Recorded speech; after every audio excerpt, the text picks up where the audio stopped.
Assalamualaikum warahmatullahi wabarakatuh. Selamat pagi Bapak Ibu penilai sertifikasi dosen tahun 2025. Perkenalkan, saya Nurse Yulia Rizka Emkep, dosen tetap di Fakultas Keperawatan Universitas Riau. Video ini dibuat sebagai syarat pengajuan sertifikasi dosen tahun 2025, yaitu pernyataan diri dosen dalam unjuk kerja Tridharma Perguruan Tinggi di bidang pengajaran. Mata kuliah pada video pembelajaran ini adalah mata kuliah wajib dalam program studi keperawatan, yaitu keperawatan dewasa, sistem respiratori, kardiovaskuler, dan hematologi yang diberikan pada semester 3. Mata kuliah ini terdiri dari 3 SKS, di mana 2 SKS teori dan 1 SKS praktikum. Mata kuliah ini disampaikan dengan pendekatan DIA, Delivery, Interaction, and Assessment dalam proses pembelajaran tatap muka di kelas. Metode pembelajaran yang digunakan adalah ceramah dan diskusi kasus. Interaksi dua arah terjadi selama proses pembelajaran, berupa tanya jawab, seminar, dan praktikum. Penilaian dilakukan melalui kuis, ujian praktikum, ujian tengah semester, dan ujian akhir semester melalui LMS Unggul. Deskripsi mata kuliah ini membahas mengenai asuhan keperawatan pada pasien dengan masalah sistem pernafasan, kardiovaskuler, dan hematologi. Pada mata kuliah ini, mahasiswa diharapkan dapat menganalisis masalah keperawatan berdasarkan kasus dan menyusun asuhan keperawatan untuk meningkatkan kemampuan berpikir kritis. CPL yang telah ditetapkan oleh program studi untuk mata kuliah ini terdiri dari CPL 1, CPL 2, dan CPL 4. Capaian pembelajaran mata kuliah terdiri dari yang pertama, mahasiswa mampu menguasai konsep anatomi fisiologi sistem respirasi, sistem kardiovaskuler, dan konsep penyakit pada sistem respirasi, kardiovaskuler, dan hematologi dengan benar dan tepat. Yang kedua, mahasiswa mampu menganalisis permasalahan pasien dan menyusun asuhan keperawatan pada pasien dengan masalah sistem respirasi, kardiovaskuler, dan hematologi dengan tepat. Dan ketiga, mahasiswa mampu melakukan keterampilan berdasarkan prosedur dengan benar untuk mengatasi masalah keperawatan pasien di tatanan laboratorium. Pokok pembahasan pada mata kuliah ini terdiri dari 13 materi. Asuhan keperawatan pada pasien kanker adalah materi yang akan disampaikan pada video proses pembelajaran. Referensi yang digunakan terdiri dari beberapa buku teks, buku monograf, dan buku ajar yang berkaitan dengan mata kuliah ini. Selain itu, terdapat beberapa hasil penelitian yang digunakan sebagai referensi yang berkaitan dengan mata kuliah ini. Aspek penilaian pada mata kuliah ini terdiri dari partisipasi aktif 15%, case study 15%, tugas 5%, kuis 5%, praktikum 20%, UTS 20%, dan UAS 20%. Berikut adalah video proses pembelajaran dengan materi asuhan keperawatan pada pasien kanker. Assalamualaikum warahmatullahi wabarakatuh. Waalaikumsalam warahmatullahi wabarakatuh. Oke, selamat siang semuanya. Oke, hari ini kita akan melanjutkan mata kuliah terkait dengan keperawatan dewasa, sistem respiratori, kardiovaskuler, dan hematologi. Ya, dimana ini adalah pertemuan kelima yang sebelumnya sudah masuk beberapa materi. Yang pertama, anatomi fisiologi sistem pernafasan sudah masuk ya. Lalu tentang PPOK, masih ingat ya. Lalu pneumonia, ya. Terus TB, dan yang terakhir hari ini kita akan membahas tentang kanker ya. Oke, nah sebelum kita mulai, alangkah lebih baiknya kalau kita berdoa dulu menurut kepercayaan dan masing-masing. Berdoa.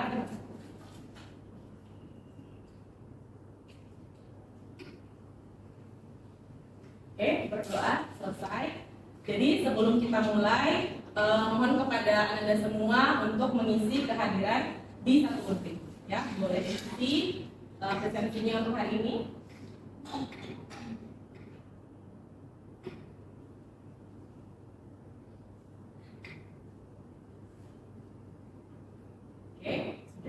sudah ya. Oke, nah ketika Anda semua melihat ada orang yang melakukan hal ini, apa yang terlintas di benak? Apa kira-kira? Apa asap? Apa lagi? Bau. Bau. Apa lagi? sesak. Terpikir nggak dampak? Pikir. Apa kira-kira efek samping ataupun dampak yang ditimbulkan dari perilaku seperti ini? Kanker paru-paru. Kanker paru-paru, ya. Oleh sebab itu hari ini kita akan membahas, karena kita sebagai perawat, maka kita akan membahas asuhan keperawatan pada pasien dengan kanker paru, ya. Oke, yang pertama adalah tujuan pembelajaran yang akan kita bahas pada hari ini. Yang pertama adalah terkait definisi dari kanker paru. Yang kedua adalah etiologi dari penyakit kanker paru. Yang ketiga manifestasi ataupun tanda dan gejala yang muncul pada pasien kanker paru. Lalu yang berikutnya adalah pemeriksaan yang bisa dilakukan pada pasien yang diindikasikan kanker paru. Lalu berikutnya adalah penata laksanaan yang biasanya diberikan pada pasien dengan kanker paru. Dan yang terakhir, yang paling pentingnya adalah kita akan membahas bagaimana asuhan perawatan pada pasien dengan kanker paru. Ya. Oke, yang pertama definisinya. Jadi yang namanya kanker itu kan semua sudah tahu, Anda semua, bahwa itu adalah sel-sel yang sangat ganas, ya kan? Yang dia berbelah secara tidak terkendali. Nah, kalau kanker paru berarti adalah terjadinya keganasan di paru-paru, ya. Nah, apabila disebabkan oleh tempatnya di paru-paru primer, maka akan disebut dengan kanker paru primer. Nah, apa itu primer? Jadi benar-benar disebabkan di jaringan epitel parunya, bukan merupakan dari hasil metastase. Misalnya kanker payudara akhirnya metastase ke paru sehingga menyebabkan kanker paru. Itu adalah kanker paru sekunder. Ya, kalau ini memang benar-benar disebabkan di jaringan epitel parunya yang mengalami keganasan. Ya, nah berdasarkan hasil dari definisi WHO membagi kanker paru menjadi dua jenis. Yang pertama adalah small cell lung cancer atau yang disingkat dengan SCLC. Yang kedua adalah non small cell lung cancer. Ya. Nah, dari dua jenis kanker ini, yang paling banyak ditemukan itu adalah yang NSCLC. Nah, kita lihat apa bedanya kedua jenis kanker paru ini. Nah, yang pertama adalah small cell lung cancer. Itu adalah kasus yang sangat jarang terjadi, di mana hanya sekitar 15% dari seluruh kasus kanker paru yang didiagnosis di dunia. Nah, tumbuhnya sangat cepat dan menyebar dengan mudah ke seluruh tubuh. Jadi, untuk diidentifikasi secara dini itu memang sulit, ya. Tapi dia sekali sudah terkena menyebar dengan cepat, gitu. Nah, melalui aliran darah dan sistem limfatik hingga pasien dengan diagnosa SCLC ini akan diketahui ketika dia sudah stadium lanjut seperti itu, ya. Nah, sementara kalau untuk non small cell lung cancer atau NSCLC ini adalah kasus kanker yang paling umum ataupun mencakup sekitar 80-85% kasus kanker di seluruh dunia, ya. Nah, dia ada jenisnya, ada adenokarsinoma, ada karsinoma sel squamosa dan karsinoma sel besar. Nah, yang paling banyak itu adalah karsinoma sel besar. Seperti itu. Nah, berdasarkan dari definisinya, kita lihat bagaimana insidensinya di dunia. Berdasarkan dari data WHO itu menunjukkan bahwa kanker paru-paru ini merupakan salah satu penyakit yang menyebabkan kematian di dunia, di mana pasien dengan diagnosa kanker, 5 dari pasien itu satunya disebabkan oleh kanker paru.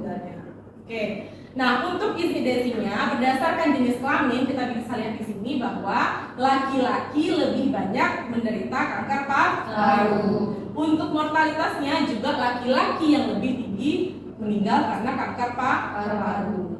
Nah, penyebabnya adalah hanya satu, ya. 85% kasus disebabkan oleh merokok. Seperti itu, ya. Nah, apakah ada penyebab lain selain merokok? Ada, ya. Kalau merokok berarti kan kita indikasinya adalah pasien orang itu adalah perokok aktif. Nah, kalau kita bukan perokok tapi kita yang menghirup asap rokoknya rokok pasif. Nah, kita juga memiliki resiko untuk terkena kanker paru. Ya. Yang kedua adalah bisa jadi dari bahan-bahan kimia yang terhirup oleh kita. Misalnya, ya, kalau ada bapak-bapak yang sedang membangun rumah, gitu ya, tukang bangunan, dia akan sering menghirup asbes namanya. Nah, asbes itu juga ternyata merupakan bahan yang sangat berbahaya di saluran pernafasan kita. Jadi itu juga bisa menjadi penyebab kanker paru, ya. Yang berikutnya adalah radon. Pernah dengar radon? Enggak. Itu seperti adalah racun. Jadi kalau misalnya ada hama untuk dimatikan biasanya disemprot dengan racun ini. Nah, sehingga kalau misalnya ada orang yang ingin melakukan racun terhadap serangga, maka sebaiknya menggunakan alat pelindung diri supaya tidak terhirup oleh bahan kimia. Dan yang ketiga itu adalah polusi. Nah, jadi nanti kalau misalnya bertemu dengan pasien dengan kanker paru-paru, maka tidak hanya satu saja penyebab yang kita tanya. Apakah Bapak merokok, apakah Ibu merokok pasif gitu ya. Tapi kita juga tanya pekerjaan beliau sehari-hari apa? Apakah menggunakan radon, ya kan? Apakah menghirup asbes gitu ya karena tukang bangunan seperti itu. Atau tinggal di wilayah yang polusinya buruk. Ya, jadi etiologi ini bisa mengarahkan kita untuk melihat apa penyebab dari kanker paru-paru pada pasien. Oke, yang berikutnya adalah manifestasi klinis atau tanda dan gejala yang muncul pada pasien dengan kanker paru-paru. Nah, sekarang kira-kira nih, batuk ini kenapa pada pasien kanker paru-paru bisa muncul batuk?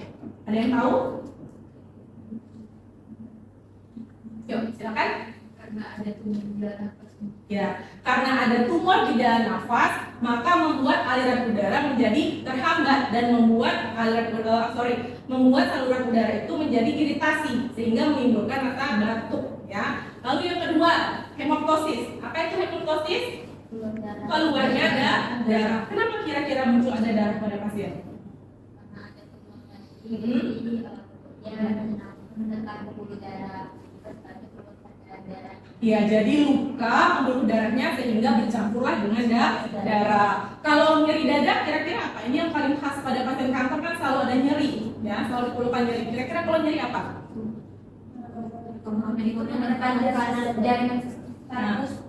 Karena tumornya menekan sistem saraf pusat sehingga menimbulkan rasanya nyeri. Nah, yang terakhir, kalau sesak kenapa? Yuk. Jadi sumbatan ke dalam nafas sampai kena tumor. Sehingga muncul sesak. Jadi udah paham ya bagaimana tanda dan gejala pada pasien. Nah, hanya saja di kasus awal diagnosa kanker paru-paru ini biasanya tanda dan gejala ini tidak muncul. Ketika sudah stadium lanjut, baru muncullah batuk misalnya tidak sembuh-sembuh, batuknya bercampur darah seperti itu. Ya. Oke, yang berikutnya adalah nah, dari dua tadi gejala yang muncul pada pasien kanker paru, ternyata dua gejala itu merupakan gejala yang mempengaruhi kualitas hidup pasien kanker. Nah, sehingga sebagai perawat kita perlu melakukan assessment terkait dengan nyeri pada pasien. Apa instrumennya? PQRS. Terus kalau sesak kita juga perlu tanyakan kepada pasien berapa derajat sesak pasien. Ya. Oke, nah yang berikutnya adalah pemeriksaan. Ada beberapa pemeriksaan yang bisa kita lakukan kepada pasien. Kalau perawat ciri khasnya adalah pemeriksaan fisik. Jadi mulai kita inspeksi. Tadi kita udah inspeksi nih, pasiennya batuk nggak, sesak nggak, nyeri nggak pasiennya, ya kan? Lalu yang kedua kita bisa lakukan cek palpasi. Ada nggak pembesaran kelenjar getah bening pada pasiennya, gitu ya? Bagian leher, bagian aksila itu juga kita perlu palpasi. Ya. Yang berikutnya adalah sesak nafas pada pasien. Kita kaji, nah itu pasti mengindikasikan adanya massa, ya. Yang terakhir kita perlu lihat ada tampak udem nggak pada wajah pasien, ada tampak udem nggak pada tangannya. Nah itu mengindikasikan bahwa sudah terjadi sindrom vena cava superior yang aliran harusnya balik ke jantung tidak kembali, ya karena adanya sumbatan oleh tumor seperti itu, ya. Oke, yang berikutnya adalah bisa dilakukan pemeriksaan diagnostik oleh dokter berupa foto toraks, baik itu melalui anterior, posterior maupun lateral. Nah, biasanya pasien dengan gejala tadi manifestasi seperti batuk, sesak nafas akan diindikasikan untuk pemeriksaan X-ray, ya, atau foto ronsen. Nah, itu adalah untuk melihat apakah pasien ini suspek dari kanker paru. Nah, setelah kelihatan mungkin akan adanya kanker, maka dilanjutkan dengan CT scan dada, ya, untuk melihat apakah kankernya sudah menyebar ke organ yang lain. Nah, ada satu pemeriksaan kunci untuk mengangkat diagnosa dari kanker paru yang namanya adalah pemeriksaan bronkoskopi. Jadi, besok kalau misalnya merawat pasien kanker paru, lihat ada nggak hasil foto ronsennya, ada nggak CT scan dadanya. Yang terakhir adalah memastikan pasien ini kanker paru atau tidak melalui bronkoskopinya. Ya, nah setelah itu akan menentukan di manakah lokasi dari tumor tersebut, dan nanti akan diambil spesimen untuk dilakukan pemeriksaan sitologi dan histopatologinya. Ya, maksudnya apakah kankernya ganas atau tidak, seperti itu. Ya, nah dengan pemeriksaan bronkoskopi ini bisa memberikan ketepatan 90% untuk didiagnosa kanker paru. Ya, oke, berikutnya adalah penata laksanaan. Nah, penata laksanaannya ini tergantung dari yang pertama adalah stadium kankernya, ya, apakah dia masih stadium awal atau sudah stadium lanjut. Yang kedua adalah dilihat dari performa status pasien, ya, apakah pasiennya kelemahan, mampu ADL sehari-hari sendiri, untuk makan sendiri bisa enggak, gitu. Ya, dilihat dari sana. Lalu yang terakhir adalah komorbiditas, penyakit penyerta. Kalau penyakit penyertanya banyak, misalnya kardiovaskular juga, DM juga, gitu ya, itu perlu dipertimbangkan. Nah, pilihannya adalah pertama ada pembedahan, radiasi, kemoterapi, ataupun kombinasi dari ketiga yang sudah disampaikan. Oke, kita akan bahas yang pertama, yaitu adalah terkait pembedahan. Nah, pembedahan ini bisa dilakukan hanya pada pasien kanker stadium awal saja, ya. Stadium 1, 2, dan 3A. Jenis pembedahannya 3, lobektomi, segmentektomi, dan sublobaris. Nah, dulu pernah belajar tentang anatomi fisiologi, ya kan? Terus dipelajari bahwa lobus itu ada berapa di paru-paru? Paru kanan ada 3 lobus, paru kiri ada 2 lobus. Nah, itulah maksudnya lobektomi tadi. Jadi hanya lobusnya yang diangkat. Jadi di lobus mana ada tumor itu, hanya lobus itu yang dibedah, seperti itu. Nah, itu dilakukan sebagai pilihan utama untuk angka hidupnya lebih tinggi pada pasiennya. Tapi kalau pasiennya itu punya penyakit penyerta, misalnya kardiovaskular, PPOK, ataupun asma yang menyebabkan kapasitas parunya menjadi rendah, ya, sehingga yang tadi lobektomi tidak dianjurkan. Tapi dianjurkannya adalah segmentektomi dan sublobaris. Kalau segmentektomi hanya sebagian kecil saja yang diambil, sehingga masih ada sisa paru-parunya untuk dia melakukan melanjutkan hidupnya. Ya, itu bedanya. Oke, yang berikutnya adalah radiasi. Nah, kalau radiasi bisa dilakukan di semua stadium kanker, ya, mulai dari kuratif sampai dengan paliatif. Dan yang terakhir adalah kemoterapi. Nah, kemoterapi bisa dilakukan sebagai neoadjuvan. Jadi misalnya nih, tumornya besar, mau dioperasi, resikonya tinggi, sehingga dikasih dulu kemoterapi untuk memperkecil, atau bisa jadi untuk adjuvan pasca pembedahan. Ya. Yang berikutnya adalah terapi adjuvan untuk stadium 2A, 2B, dan 3A. Kalau stadium lanjut, biasanya kita melihat status performance pasien itu harus lebih dari 60% baru bisa dilakukan kemoterapi, ya. Dan yang terakhir adalah hanya sebagai terapi paliatif. Oke. Nah, untuk selanjutnya kita akan coba diskusi kasus. Jadi ada skenario kasus yang benar-benar real, ya, di rumah sakit terkait dengan pasien kanker paru. Nah, nanti kita akan membagi Anda semua menjadi beberapa kelompok. Dari kasus itu nanti silakan diangkat diagnosa keperawatannya minimal 3, ya. Oke, kita coba lihat dulu kasus ini, ya.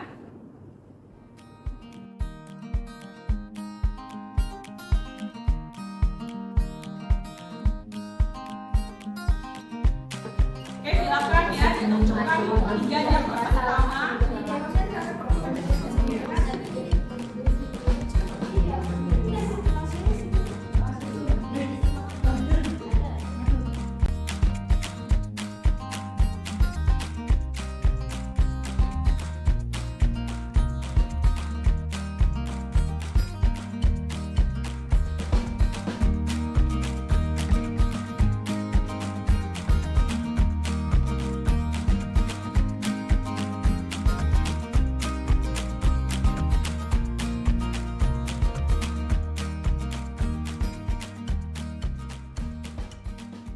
Oke, kelompok mana dulu yang akan membahas diagnosa keperawatan yang diangkat?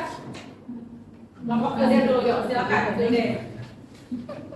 Oke, Baik, di sini izin Ibu dan teman-teman. Jadi berdasarkan kasus di sini kami karena fokusnya kita adalah respiratologi, jadi kami mengangkat diagnosis yang pertama yaitu bersinar jalan napas tidak efektif. Nah, untuk diantara DS dan DO-nya, untuk DS sendiri kita bisa lihat bahwa pasien itu ada mengeluh terkait batuk berdahak, pasien juga mengatakan sering terbangun karena sesak. Dan untuk DO-nya sendiri itu kita ada terdata bahwa pasien ada rongki untuk RR-nya sendiri 23 kali per menit dan ada dada simetris kiri dan kanan, gerakan ini dadanya terlihat tetapi tidak beraturan. Lalu untuk diagnosis yang kedua yaitu pola nafas tidak efektif. Untuk DS-nya sama bahwa pasien mengeluh sesak nafas, dan untuk DO-nya sendiri kita RR23 takimu dan pernapasan cuping hidung. Dan untuk pembeda datanya sendiri adalah pada pernapasan cuping hidung masuk kepada diagnosis pola nafas tidak efektif. Sekian dari kelompok kami, terima kasih. Oke, dari kelompoknya Rinci, ada tambahan atau tanggapan dari tambahan silakan. Oke, dari kelompok kami mendapatkan diagnosa ketidakseimbangan nutrisi kurang dari kebutuhan tubuh. Nah, kami mendapatkan data subjektif. Yang pertama, pasien mengeluh tidak nafsu makan. Yang kedua, keluarga mengatakan badan pasien tampak letih dan mudah lelah. Terus kami mendapatkan data objektif, yaitu berat badannya 43 serta tingginya 165. Jadi IMT-nya itu 5,8. Nah, terus kami mendapatkan mukosa bibir kering, terus mulutnya tidak bersih, giginya karies dan menggunakan gigi palsu. Oke. Jadi yang ketiga ya, katanya ada bersejarah tidak efektif, pola nafas tidak efektif, sama nutrisi. Oke, itu tadi terkait dengan kasus. Nah berikutnya boleh kita simpulkan nanti ya. Oke, kira-kira apa kesimpulan dari materi pada hari ini? Siapa yang bisa menyimpulkan? Yuk, silakan.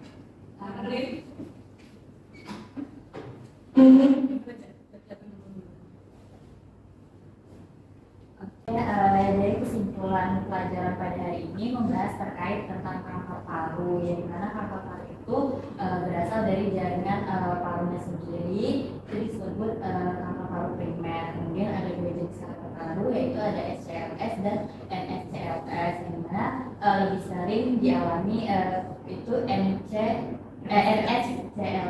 Kemudian habis itu penyebabnya itu bisa merokok, biasanya perokoknya itu aktif, kemudian polusi udara, kemudian pekerjaan, biasanya tukang-tukang bangunan karena sering menghirup asbes. Kemudian untuk manifestasinya itu ada batuk, sesak nafas, kemudian nyeri dada dan hematosis. Untuk pemeriksaannya itu bisa menggunakan bronkoskopi karena kemungkinan besar 90%-nya untuk mengetahui terkait kanker paru-paru. Setelah itu penata laksanaannya tadi ada pembedahan, radiasi, kemoterapi dan juga terapi kombinasi. Oke, jadi karena kesimpulannya tadi sudah dikuasai oleh temannya, boleh kita tutup dengan puisi ya. Oke, silakan masuk di kode puisinya. Silakan dikerjakan soalnya.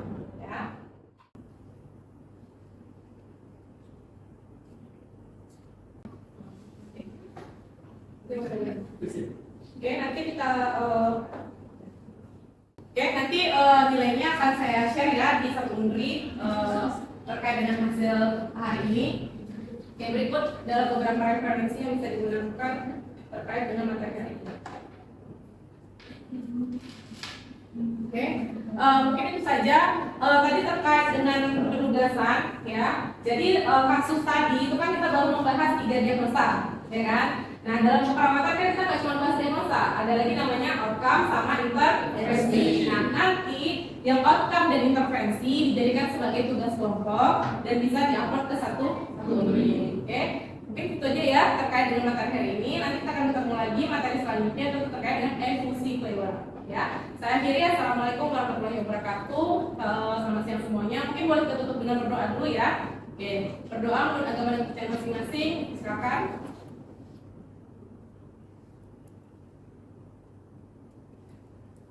Oke, berdoa selesai. Demikian video proses pembelajaran. Semoga dapat digunakan sebagai pertimbangan bagi Bapak Ibu dalam menilai sertifikasi dosen tahun 2025. Terima kasih. Wassalamualaikum warahmatullahi wabarakatuh.